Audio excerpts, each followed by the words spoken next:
ಈಗ ಸಂಪುಟ ಪುನರ್ರಚನೆ ಆದಮೇಲೆ ಇದು ಆಗುತ್ತೆ ಅಂತ ಮೊದಲೇ ಗೊತ್ತಿತ್ತು. ಸ್ವಾಭಾವಿಕ ಅಸಮಾಧಾನ ಆಗೋದು ಸ್ವಾಭಾವಿಕ. ಅವರು ಕೂಡ ಆಗಲಿಕ್ಕೆ ಯಾರಿದ್ರು 6-7 ಸಲ ಆಯ್ಕೆ ಆಗಿದ್ರು.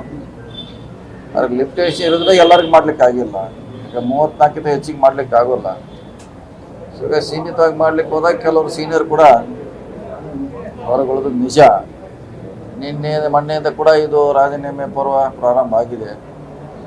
ಈಗಾಗಲೇ ಅಧ್ಯಕ್ಷರು, ಮುಖ್ಯಮಂತ್ರಿಗಳು, ಬೇರೆ ಬೇರೆ ಸೀನಿಯರ್ ಲೀಡರ್ ಕೂಡ ಇದರಲ್ಲಿ ಅವ್ರನ್ನ ಸಮಾಧಾನ ಪಡಿಸ್ಲಿಕ್ಕೆ, ಅವ್ರ ವಿಚಾರಗಳು ತಿಳ್ಕೊಳ್ಳಿ ಪ್ರಯತ್ನ ಮಾಡ್ತಾ ಇದ್ದೀವಿ. ಸೊ ನೋಡೋಣ, ಇನ್ನೊಂದು 2-3 ಸಲ ಸರಿ ಹೋಗುತ್ತೆ.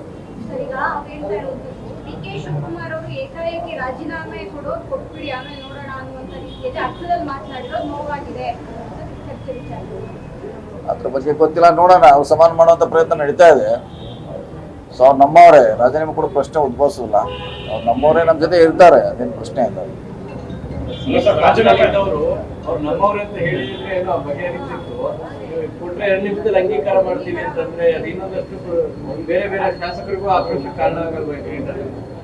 ಅಲ್ಲ ನೋಡೋಣ, ನಾವು ಸಮಾಧಾನ ಮಾಡುವಂಥ ಪ್ರಯತ್ನ ನಡೀತಾ ಇದೆ. ಅದು ಆಗಿರ್ಬೋದು. ಸೊ ಅದನ್ನು ಸರಿ ಮಾಡುವಂಥ ಪ್ರಯತ್ನ ಮಾಡ್ತೀವಿ ಅಷ್ಟೇ. ಪರಿಹಾರ ಈ ಸಮಾಧಾನ ಇದ್ರೆ ಮುಂದೆ ಪರಿಹಾರ. ಕೆಲವರಿಗೆಲ್ಲ ವಯಸ್ಸಾಗಿದೆ ಸರ್, ಕೊನೆ ಚುನಾವಣೆ ಇದೆ, ಅವರೆಲ್ಲ ನಮ್ಗೆ ಸಚಿವ ಸ್ಥಾನ ಸಿಗುತ್ತೆ ಅನ್ನೋ ಆಕಾಂಕ್ಷೆಯಲ್ಲಿ ಇದ್ರು. ನೋಡೋಣ, ಎಲ್ಲರಿಗೂ ಸಚಿವ ಸ್ಥಾನ ಕೊಡ್ಲಿಕ್ಕೆ ಆಗಲ್ಲ. ಅದರ ಸಮಾನಾಂತರವಾಗಿ ಅದನ್ನ ಅವ್ರಿಗೆ ಗೌರವ ಮಾಡುವಂತ ಪ್ರಯತ್ನ ಪಕ್ಷದಿಂದ ಮಾಡ್ತೀವಿ.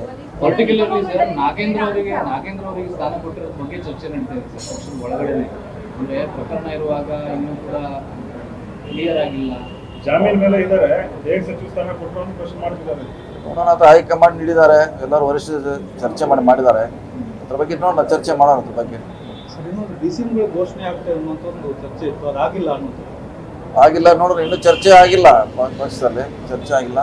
ಇದು ಮುಗಿಲಿದ ಮೇಲೆ ನಮ್ಮ ಖಾತೆ ಹಂಚಿಕೆ ಮುಗಿದ ಮೇಲೆ ಅದ್ರ ಬಗ್ಗೆ ಚರ್ಚೆ ಮಾಡೋಣ. ಆಗ್ಬೋದಾ ಸರ್? ನೋಡಿ, ಎನಿ ಟೈಮ್ ಮಾಡ್ಬೋದು, ಅದೇನು ಇವತ್ತೇ ಅಂತ ಇಲ್ಲ. ಅಡಿಷನಲ್ ಅಷ್ಟೇ, ಅದೇನು ಖಾತೆ ಕೊಡಬೇಕಿಲ್ಲ, ಮಂತ್ರಿ ಮಾಡಬೇಕಾಗಿಲ್ಲ. ಸರ್ಕಾರ ಪಕ್ಷ ಮನಸ್ಸು ಮಾಡಿದ್ರೆ ಅದನ್ನ ಎನಿ ಟೈಮ್ದಾಗ ಮಾಡ್ಬೋದು.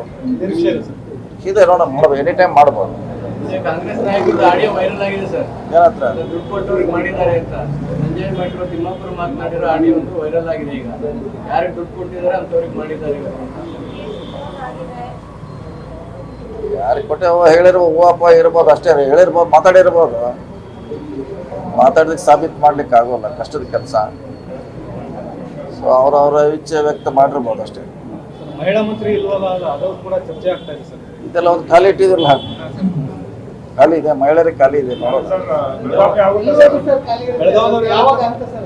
ನೋಡೋಣ, ಪಕ್ಷ ಯಾರಿಗೆ ಮಾಡ್ತಿದೆ ಕಾಯ್ಬೇಕಷ್ಟೇ.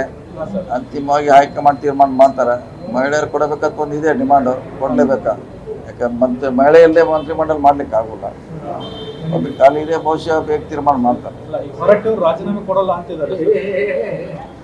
ಅದು ಗೊತ್ತಿಲ್ಲ, ಅದು ಕಾನೂನಲ್ಲಿ ಯಾವ ರೀತಿ ಅದು ಹೋಗ್ಬೇಕು, ಕಾನೂನು ಚೆಕ್ ಮಾಡಬೇಕು. ನೋಡೋಣ. ಇನ್ನು ಇದೆಲ್ಲ ಇನ್ನು ಖಾಲಿ ಇದೆಲ್ಲ ಒಂದು ಅಲ್ಲ, ಅವ್ರದ್ದು ಇರೋದೇ ಅದೇ ಒಂದೇ, ಬೇರೆ ಏನು ಅವ್ರೇನು ಡಿಮಾಂಡ್ ಇಲ್ಲ, ಒಂದೇ ಇದೆ. ಸೊ ಮಾತಾಡ್ತಾರೆ, ಅವರು ವರಿಷ್ಠ ಜೋಡಿ ಮಾತಾಡ್ತಿದ್ದಾರೆ, CM ಜೋಡಿ ಮಾತಾಡ್ತಾರೆ, ಅವ್ರ ಹತ್ತಲ್ಲಿ ಅಂತ ಬಗೆಹರಿಸ್ಕೊಳ್ತಾರೆ. ಪ್ರಮಾಣವಚನ ಕಾರ್ಯಕ್ರಮಕ್ಕೆ ಬರ್ದೇ ಇರೋದು ಕೂಡ ಚರ್ಚೆ ಆಗ್ತಾ ಇದೆ. ಅದೆಲ್ಲ ನಾರಾಜ್ ಆಗಿರ್ಬೋದು. ಅವರು ಇದ್ದಾರೆ, ನಮ್ಮಲ್ಲಿದ್ದಾರೆ, ಚರ್ಚೆ ಮಾಡ್ತಿದ್ದಾರೆ. ಆಗಿದ್ದನ್ನು ಸರಿಪಡಿಸ್ಲಿಕ್ಕೆ ಅವರು ಕೂಡ ಪ್ರಯತ್ನ ಮಾಡ್ತಾರೆ, ಸರಿ ಆಗತ್ತೆ. ಈಗ ಮೇಲ್ಮನೆಯಲ್ಲಿ 2 ಸ್ಥಾನ ಹುಡುಗರಿಗೆ ಹೆಂಗೆ ಹೈಕಮಾಂಡ್ ಯಾವ ಲೆಕ್ಕಾಚಾರದಲ್ಲಿ ಆಯ್ಕೆ ಮಾಡ್ತಾರೆ? ಅದನ್ನ ಇನ್ನೂ ಪೆಂಡಿಂಗ್ ಇದೆಯಲ್ಲ, ಸರಿ ಮಾಡ್ಲಿಕ್ಕೆ ಅವಕಾಶ ಇದೆ. ನೋಡೋಣ, ವೇಟ್ ಮಾಡೋಣ. ರಾಜ್ಯ ನಾಯಕರ ಜೊತೆ ಕೂತು ಫೈನಲ್ ಮಾಡೋ ಚರ್ಚೆ ಮಾಡಿದ್ರೆ ಈ ಸಮಸ್ಯೆಗಳಾಗ್ತಾ ಇರಲಿಲ್ಲ. ಮಾಡ್ತಾರೆ, ಈಗ ಚರ್ಚೆ ಮಾಡ್ತಿದ್ದಾರೆ, ಸರಿ ಮಾಡ್ತಾರೆ. ನ್ಯೂಸ್ ಫಸ್ಟ್, ನಿರ್ಭೀತಿಯಿಂದ ನಿಮ್ಮ ಪರವಾಗಿ.